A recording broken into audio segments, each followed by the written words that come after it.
Hi, John. How are you? We're live. Hi, Kate. It's good to see you. Nice. Shall we introduce ourselves? Absolutely, yes. All right. I'm John Stewart. I'm a clinical psychologist, clinical director for Postcards for Parents, and very happy to be here with Kate. Great to be here with you, John. I am Kate Howe. I am the co-founder of Postcards for Parents. And today we're going to discuss what should be a super fun topic, but actually I think can sometimes cause stress. So we're talking about play today.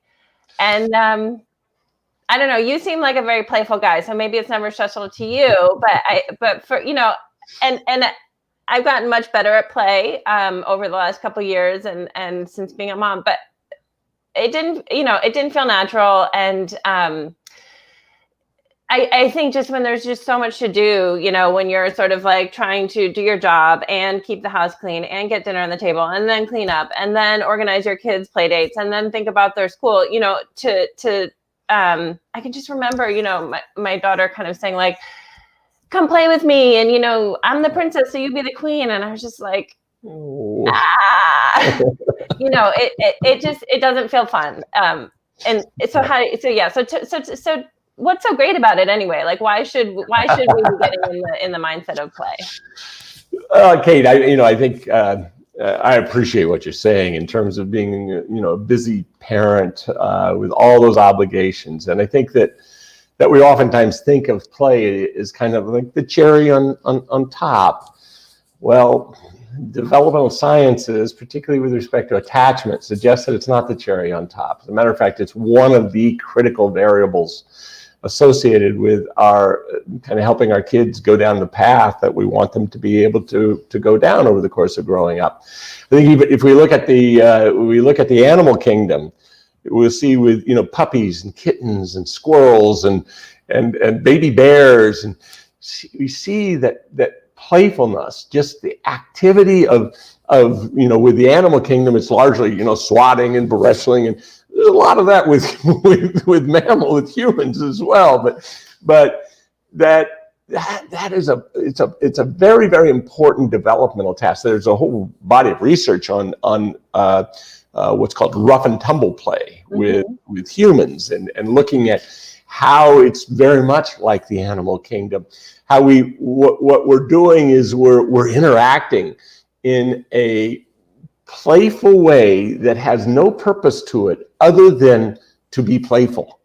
Okay. And the various folks engaged in it are all kind of meeting on a similar level.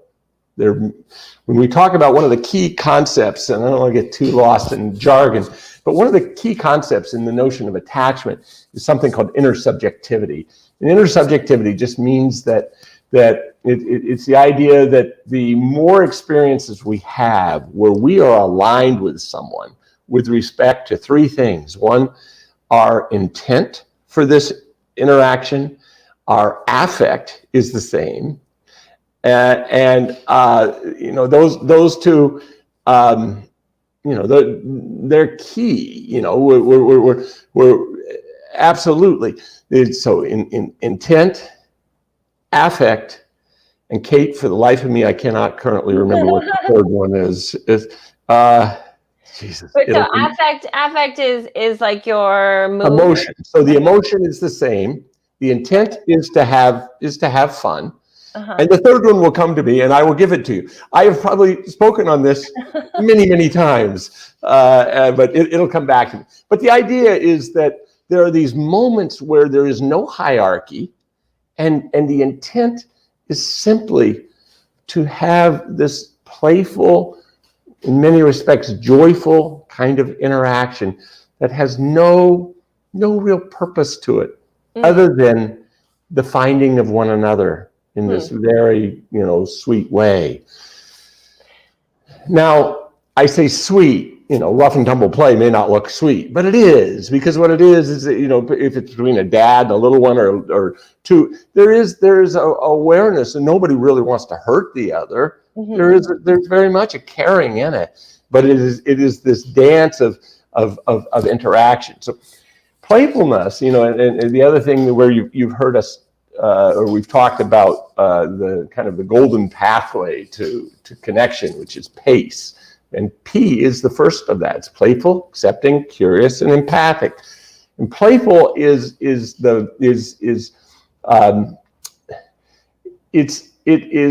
one of the ways in which we have connection for nothing but the sake of connection. Mm-hmm. There's no utility in it other than there's something about it that is restorative, something about it that's affirming.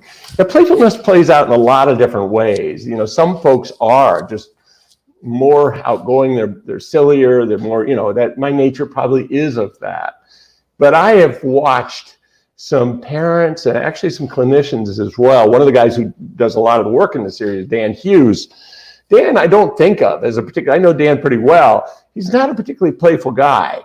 But when I watch him with kids, he has this very subtle, you'll see him just wink at them or use some tone of voice, and you can just see that they know that he's engaging with them in a playful way. So it's not like it doesn't have to be overwhelming. It doesn't have to be, as a matter of fact, some things that we think of as playful are like tickling. Tickling cannot be playful. Tickling can be very, very oppressive. And some kids love it. I have a 4-year-old granddaughter who spends half of her time when she's with me saying, "Tickle me." I go, "Oh, this can't be good, but I guess you like it." So playfulness is one of the places where we get the strongest affirmation of our ability to interact with no particular purpose other than kind of the joy of finding one another, being present. It can take place in so many different ways. I think of children's stuffed animals are a wonderful place where we come together. Their bunny is, to them, it's very real and it's very important. And when we can have this kind of shared psychosis with them that says, yes, Bunny is very real, and Bunny falls out of the bed and mom or dad are able to pick him up and go, "Oh my goodness, Bunny hurt his ear. We should probably get a Band-Aid for his ear." And the little one's going, yeah, we're in this together. Or when you have lightsabers, sticks out in the woods become lightsabers, and you get two people who are playing like that. I remember when I was a kid, one of the things that was playful. My dad was he was a pretty playful guy, but one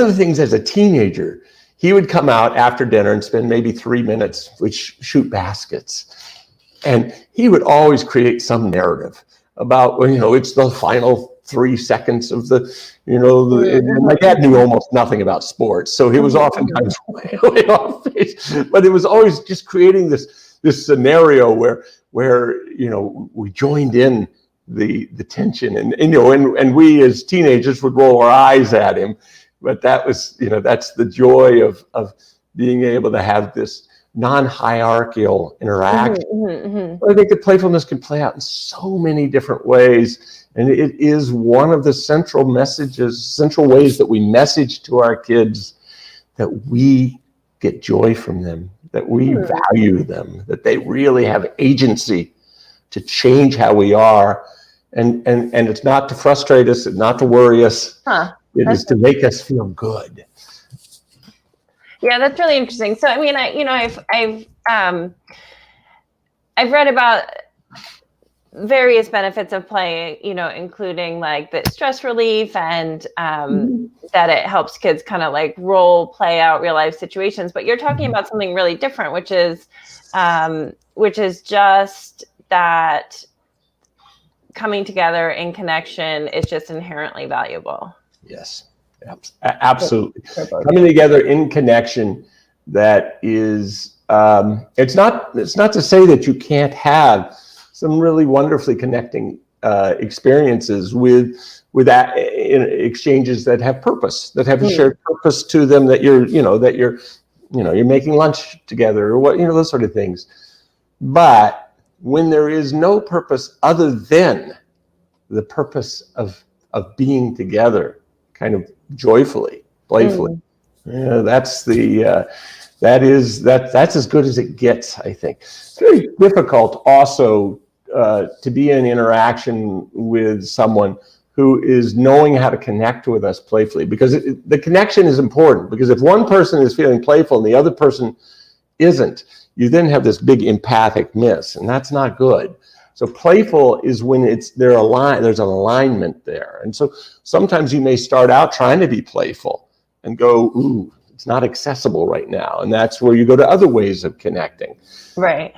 But I think that it's very difficult for a child to feel shame and some of the things that we really don't want them to feel. It's okay for kids to feel guilty because they've done something wrong, but we don't want shame, which is core to the self. That's not really useful in a lot of ways. There's reasons why it's there. We can talk about that at some point. But if you can give a child, set a child a limit, give a child even a consequence if they need that, if it's helpful. And you can do it in a way where you maintain some degree of playfulness. Mm-hmm. You're much more likely to have what you're offering, have the child be able to process it, because that playfulness kind of quiets their mind in a way that allows them to process information more efficiently.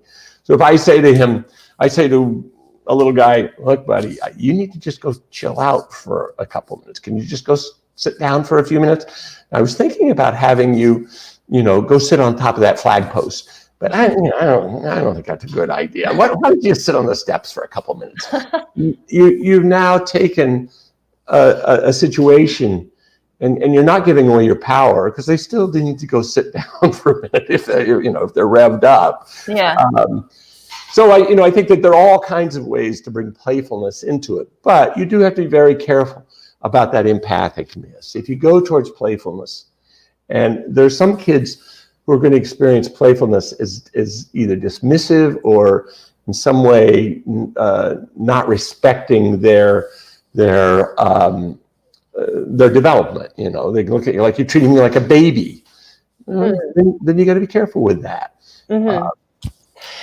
Okay, so that's when you are kind of like going towards play as a tool, and it's just not the right thing for that child at that moment for whatever reason. But it also happens a lot. Probably the child would like to play, and the parent, my daughter comes up and like hits me on the bottom, and I'm like, that's not fun. I don't want to play that way, So, but I have, over time been able to like divert those moments into a more playful response than what might have been my original impulse. But all that I'm saying is, so can you talk a little bit about like what happens over time if kids are kind of reaching out and play, or would kind of like to be responded to playfully and they're not? What is that? I think one of the things, they'll stop doing it. We do what seems to take us where we want to go. So I think that and all parents, we're not, they're going to have moments when we're just not able to do it. We're going to have moments when what they're doing to be playful feels inappropriate. And it's, it's an empathic miss on their part. Mm-hmm. I can't go there right this moment. Right. Now, I think the thing that is imperative is that we recognize that, a playful gesture, even though it may have been awkward or kind of inappropriate in some way, we do want to do the best we can to be gentle in response to it and saying, sweetie, I can't play around right now. We'll do it later. Using your tone of voice, using your nonverbals to say, I'm sorry. And if we lose it, which we will sometimes, then, the parachute that we have is this thing called forgiveness. And we say, we own it. We go, you were just trying to be playful. And I was thinking about something else. And you know what? I don't like how I acted towards you, and I'm sorry. I hope you'll forgive me, sweetie. And sometimes they'll say, okay, depending their development age, okay. Other times say, no. You made your bed, now lie in it. Well, then you can playfully grovel, which absolutely. Playful groveling is I think an important skill for parents to have. Yeah. And so, something else that you mentioned, I want to talk about a little bit more, which is like the power. I know that often, like in a normal parent-child relationship, the parent has more power, and maybe when you're coming together and play, it's equal. What about also like playing the less powerful role as a parent? And for example, when you were talking about your dad playing basketball with you when you were a teen and being a little bit of a dork, I mean, that's like helpful in some ways, right? Oh, absolutely. I mean, I think that parents who have the ability to be playful and silly through being self-effacing, that's a real gift we give our kids, because we may not realize it. I'll oftentimes hear parents who are struggling with their kids say things like, no, they don't respect me, they don't care about me, they don't care what I think. Oh dear, they care. They all do. I mean, it's in their DNA, and they may not show it.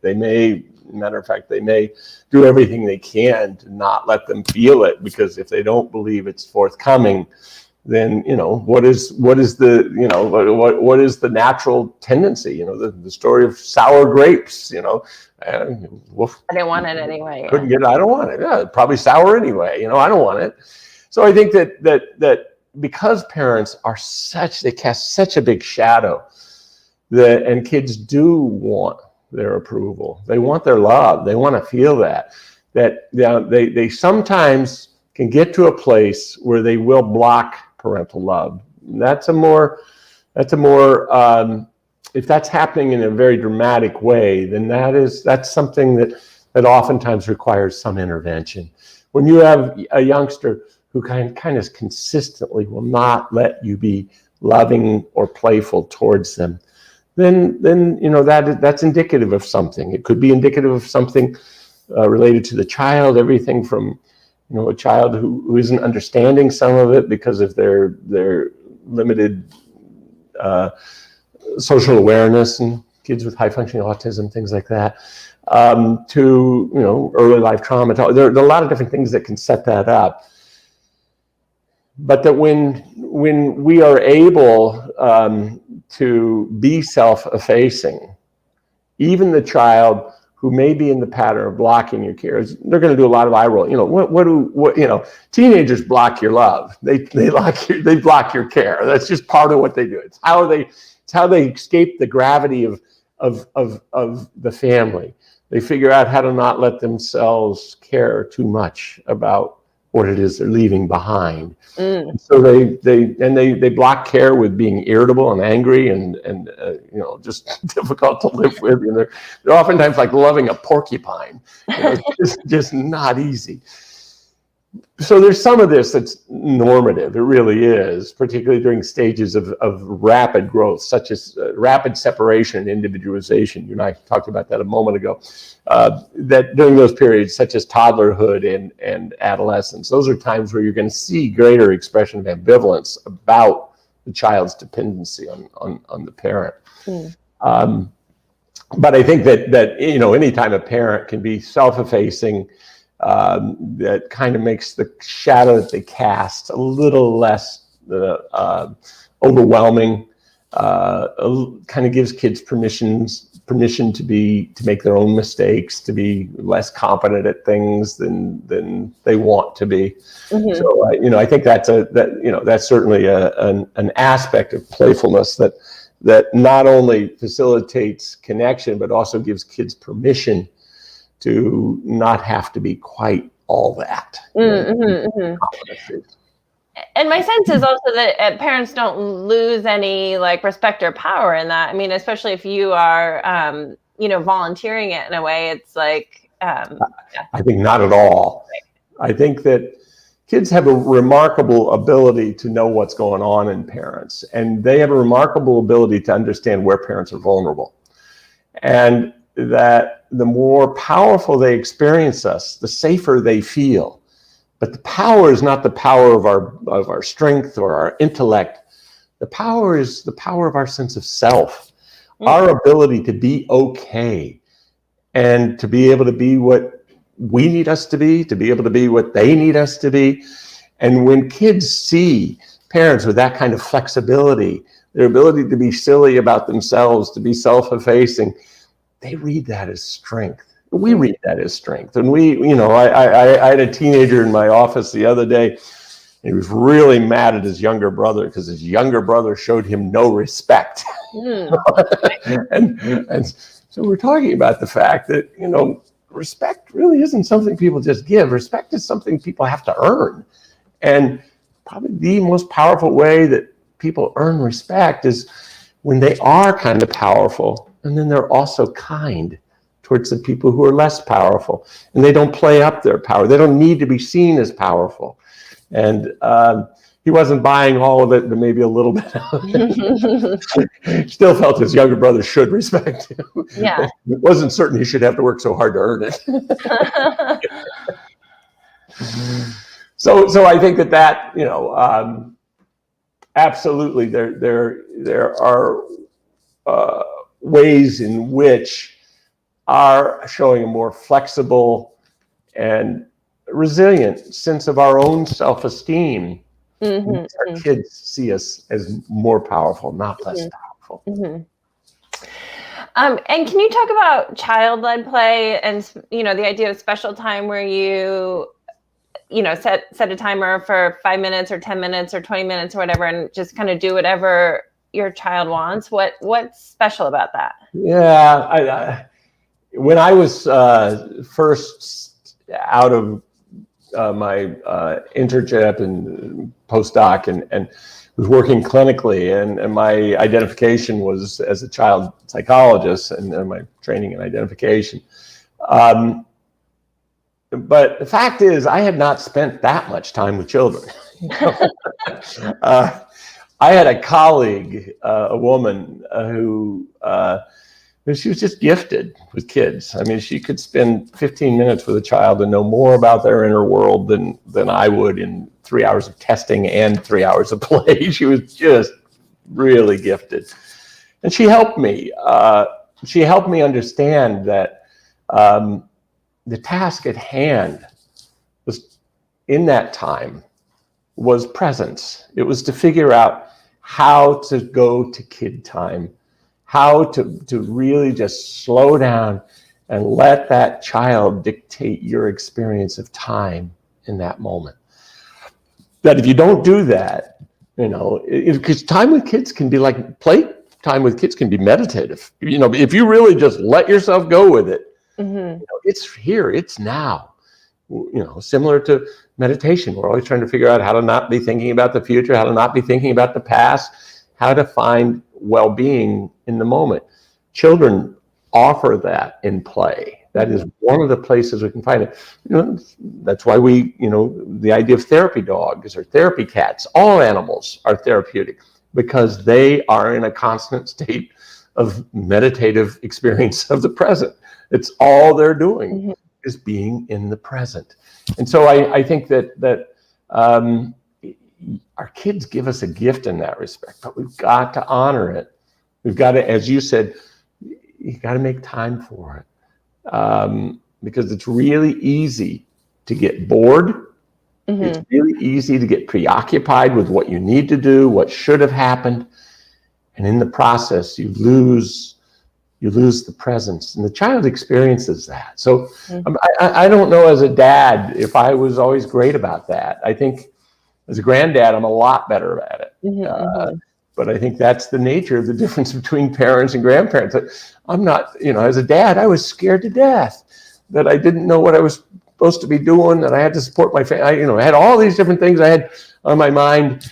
As a granddad, it's a whole lot easier because life's not as scary as it was when I was a young adult. How do you have any tips on how to make that flip between if it's seeming boring to play to changing that to be meditative?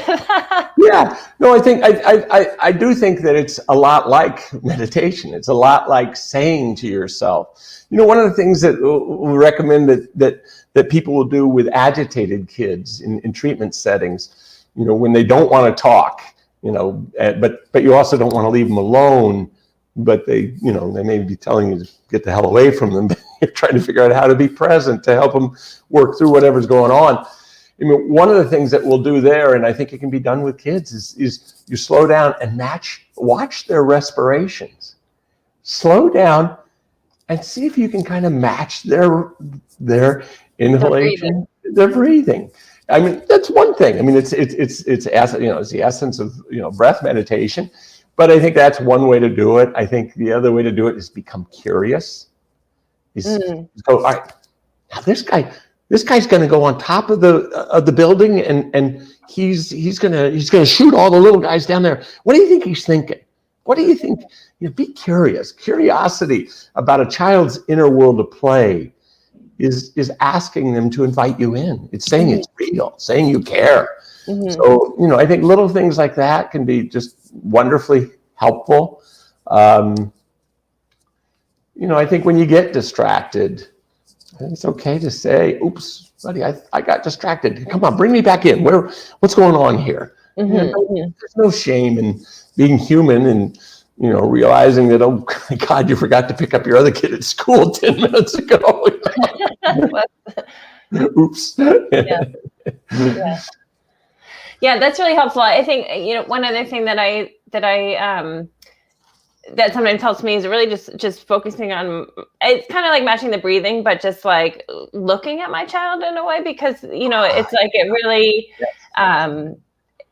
is one of the few times when I'm only focused on them. And it's like, I can sometimes become overwhelmed at just how how precious they are, how fleeting the time is, it can be very special. I love that, Kate. Yeah.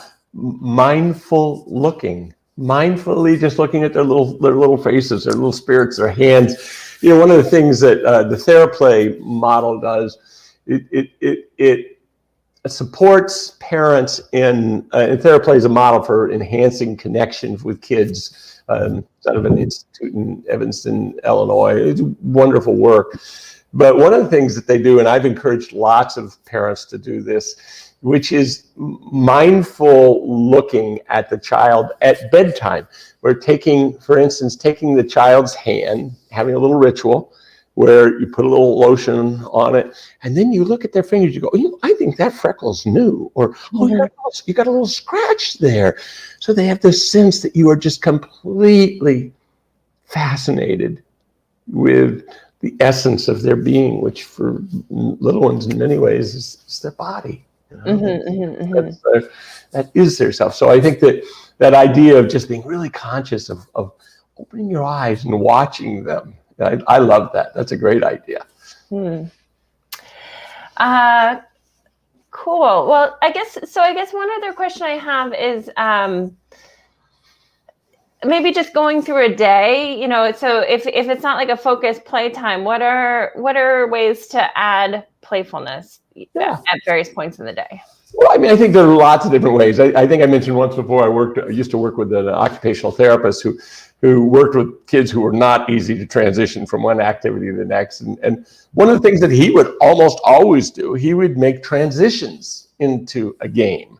So he would say, all right, what type of animal is it? And the kids would look at him and go, well, bear, giraffe, whatever it was. And then that's how they would go down to dinner that way, or or to back to the classroom or wherever it was that they were going.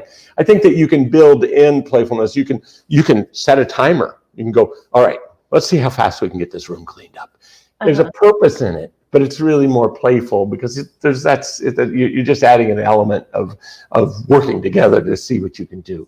So I think building in things. I think that I think you've heard me say, and will hear me say many times again, that the idea of connecting before you direct a child is so helpful. Connect and then direct. And the connection can often be just a playful bit. You go over and tussle up their hair and go, I like what I did with your hair. Or you do, just something, and they look at you and then, hey buddy, now we got to get going. Using playfulness as an avenue for connection just throughout the day when you're needing to direct. You can't always do it. That's none of these things are things that you always have to do. You could never always do it.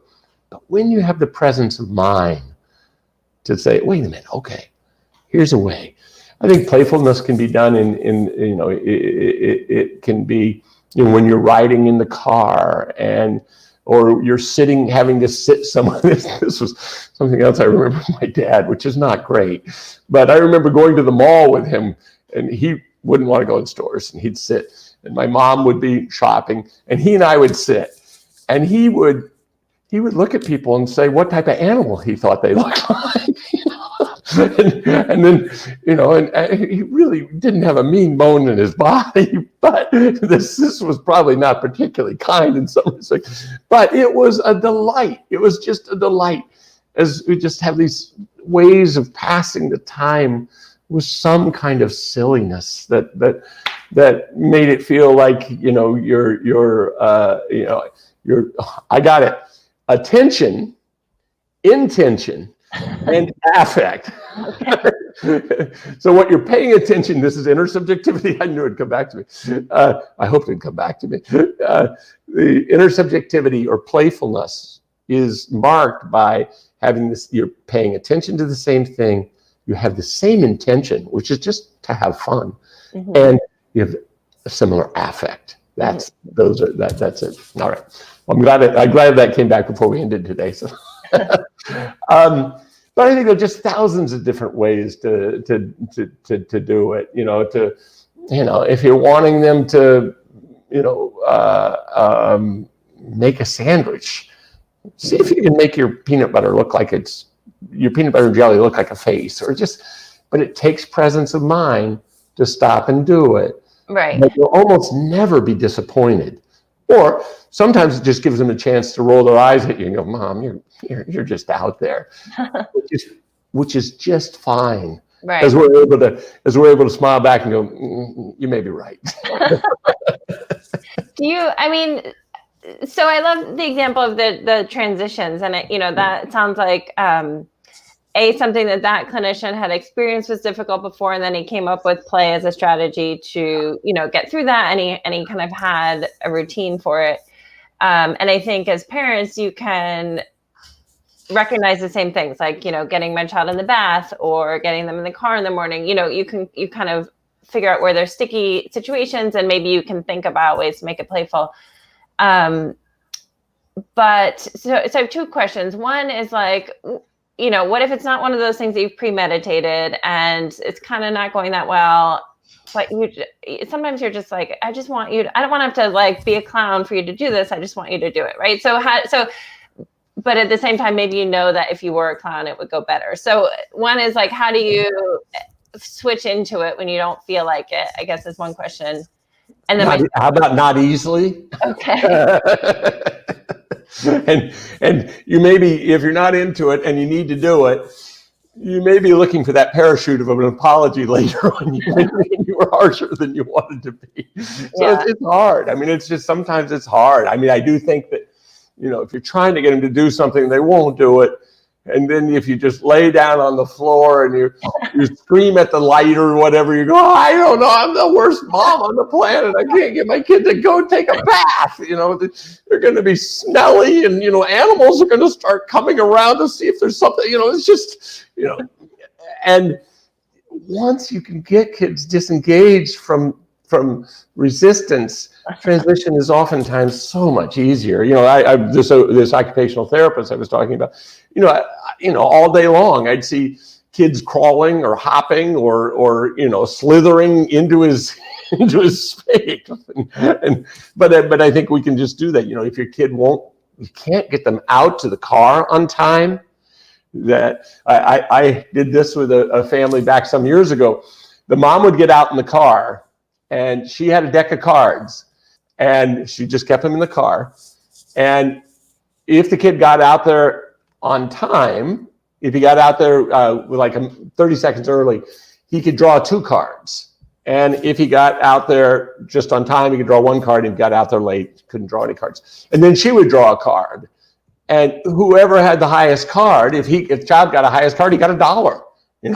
It was just, it was something that and it worked, because it moved away from the power struggle into this kind of playful. You might think, well, it was a reward. The reward was what he's going, here's the reward. The reward didn't hurt any. It was really about, it was going into an exchange that the mom then knew how to do it in a playful way with him. Mm-hmm, mm-hmm. Yeah, so many of those things are like either like a blend or like a fine line, but like it's kind of in your presentation as to whether it's, you know, a consequence or a natural consequence or a punishment or a reward or whatever. You know, it's You couldn't. I think you're absolutely right, Kate. It's how we present things. It's our nonverbal expression of things that oftentimes determines whether or not, you know, it's experienced as supportive or as in some way, you know, punitive. Yeah, and that's and once again, that's hard to always be monitoring. Right. Yeah.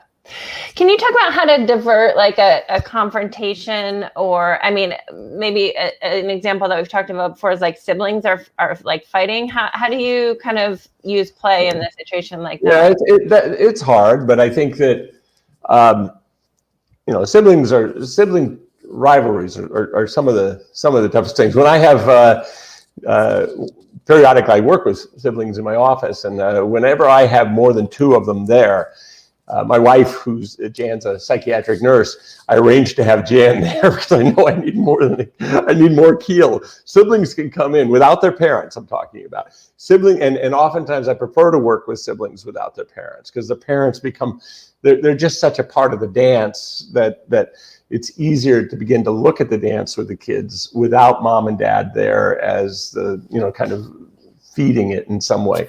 But whenever I have more than two of them, I have my wife come in with me, and she just, you know, they get to know her. They generally like her better than they like me. And she's just there and makes some observations. She's good with kids, but we just because the dynamic between siblings can be, it is a force, you know, it is one of the toughest. I can have far better luck stopping a really angry couple from arguing than siblings from arguing. their kids are tough in that vein. But I think, you know, what do? I think one of the things that you do is you name it. You know, you find some way of saying, look, this happens and this happens, this happens. I don't know. It's impossible to say who starts it, but then it all just feels awful. You know, everybody gets sent to your room. Mom and dad are upset. You know, it's just, I'm sorry for that, guys. I know you guys don't know. And what we'll often do is we'll try to define it as a dance. That it's not that Susie is bad or Billy is bad or Harry is bad. It is they fall into this dance, and this dance just takes over. And they're not even thinking about it. Because anytime you manage a sibling dynamic and somebody turns out to be the bad guy, you have not helped move things down the road. So when you can kind of objectify the struggle and call it a dance. I have sometimes we've said we'll try to get kids to name it themselves, and but you know, had a family. They talked about the older kids. It was the Mexican standoff, you know, and that between siblings, and so they called it the Mexican standoff, and so we ultimately get to say, well, you know, if you start hearing a mariachi band, it means you got to be careful, guys, because you're about to go into the dance, and the dance is running your life. You don't want that. So that objectifying it, and some of this, Sue Johnson talks about this a lot in terms of her work with both families and couples and families. But the objectifying it can be really helpful. But you can't do that in the moment. That has to be, you know, I've noticed. Have you noticed? And I know that, you know, Billy, I know you don't like it to go that way. And I know, Susie, you don't like it to go that way, but it just does sometimes. And it's almost like a dance. It's almost like something happens and the music goes on and you guys start doing it. And then I start doing my part. I'm over here yelling at you, and, you know, and I wish we could stop that dance. You know? And it sounds like there is opportunity for playfulness in that area. I mean, I know it's funny now that you're talking, one thing that it's making me think is one of the some of the times when we laugh the hardest are like role reversal kind of play, where, like, for example, my daughter is me and I'm her, and I'm saying like, I don't want to wear, you know, I don't want to eat your dinner, and whatever, and she's saying eat your dinner, and So I guess that is an example of That's beautiful. Yeah, that's perfect. That's great. Yeah. But do you, in the moment, are there ways that play can kind of alleviate those situations? Yeah, I mean, if you have the presence of mind, and it can be anything. It can be anything that you do that breaks the set. Okay. And is silly, and draws things back to you. I worked with, because I helped run a treatment program for kids for many years.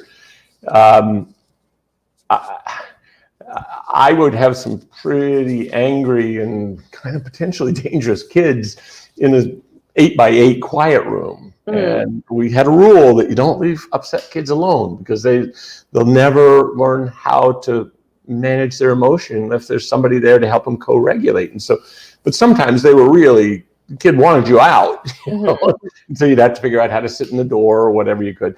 But with those kids, I would sit down on the floor oftentimes so that they didn't feel like I was trying to intimidate them.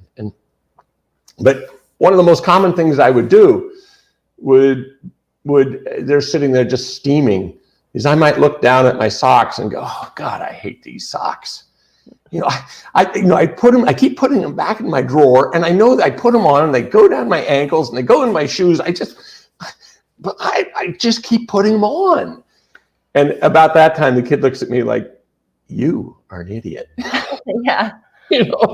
I am talking about, dismantling, my teacher and you, or, whatever. And you're talking about your socks. Uh-huh. And so they look at me, and then I can kind of go, yeah, that's probably kind of stupid thing to be thinking about right now. And almost invariably, when you can do that, I mean, it's just it is being playful in a way. You'll see them drop down. You'll see them drop to a place where they're not threatened. So that kind of playful self-effacing can be a useful way to get out of a difficult situation. You're pulling the attention away from whatever they're stuck into, which is like a tug of war sometimes. And when you can pull the attention away from it, it often drops away. Not always.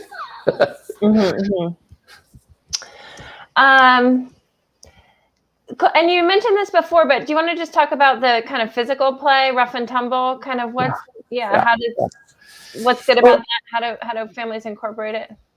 Yeah, and I'm not an expert on that. I've read some of that literature, but I'm not an expert on it. But I think the basic idea is that it incorporates touch. It incorporates kind of like a kinesthetic, a movement, learning how to regulate. One of the other things that you'll see, the turning on and turning off of emotion. Turning on your strength to go into it, and then realizing you might hurt somebody and turning it down. That turning on and turning off. It's one of the real values of kids playing organized sports like basketball or football. The whistle blows and you have to stop. You have to turn your affect down. So I think it's useful in terms of kids have practice of letting their affect go up, bringing it back down. They have the practice of the experience of just the joyfulness of it. I mean, one of the dilemmas you have with siblings is rough and tumble play sometimes turns into warfare. Right, an excuse to like get out all that aggression that you have. Because somebody hasn't been able to stop it in that moment, and that's a given. But I don't think that you want to tell kids that they can't do that. You may just build some additional things into it to modulate it a little more. So I think that's it's a good idea. It's just not always easy to do.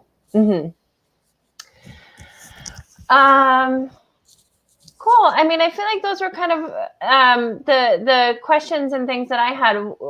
Any final thoughts on tips for parents? No, I think that Dan Siegel, and I think it's said it a couple different places, but I think it was in The Whole Brain Child, where he talks about when you've got a dynamic in the family where there's kind of a darker dynamic, and families go through waves. They just do, related to our mom and dad's attitudes, mom and dad's relations, a lot of variables. And one of the things that he says is one of the most effective things to do to break that cycle, I think he refers to it as turn up the fun factor. You know, go miniature golfing, go bowling, go do anything that looks like it has the potential to be fun. Play frisbee, learn to play horseshoes, bocce, having ways of, those competitive games are not always the best, but they're, those can be fun too, as long as, you bring the right spirit to it. Right. So it's sort of like, instead of worrying about excavating whatever is wrong, just like create more. Go have some fun with your kids. Yeah. And parents will sometimes say, well, how can we go have fun with them? They're just awful. Well, we want them to not be awful, so go have fun with them. Yeah. And I one thing that I'm really taking away is that it's a practice, I think, for parents to like really get into that fun without the, for some parents and sometimes without it being purposeful or kind of checking something off. Oh, that was one question I had. Does that ruin it? So for example, if parents like used to kind of have it doing things with a purpose, if you say purposeless play with your kid, is good for your relationship, is good for the development, does that then like negate the purposelessness of it? Because then it has a purpose. I don't think so.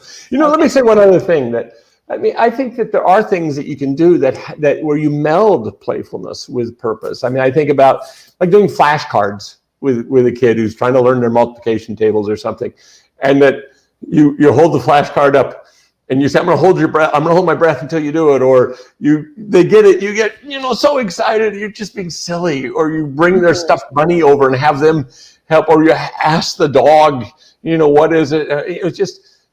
It is nothing wrong at all with infusing some playfulness into things, particularly things that are a little harder for kids. Like maybe if their math facts aren't coming easy to them, then make it fun as much as possible. Yeah. We recently watched Mary Poppins, and that's what she says. Yeah, a spoonful of sugar, right? I watched. Yeah, we recently watched that with our grandkids. The original one or the newer one? The original one. Yeah, we did. It's really very sweet, isn't it? Yeah. Yeah, and that's straight out of her playbook. So. Yeah, right out of her playbook. Yeah. Cool. Well, I know that play is something that we will kind of touch on many other topics. So this has been a great introduction. Thank you. All right. It's always a pleasure, and I look forward to seeing you before too long. Sounds great. Thanks, John. Bye-bye. Bye.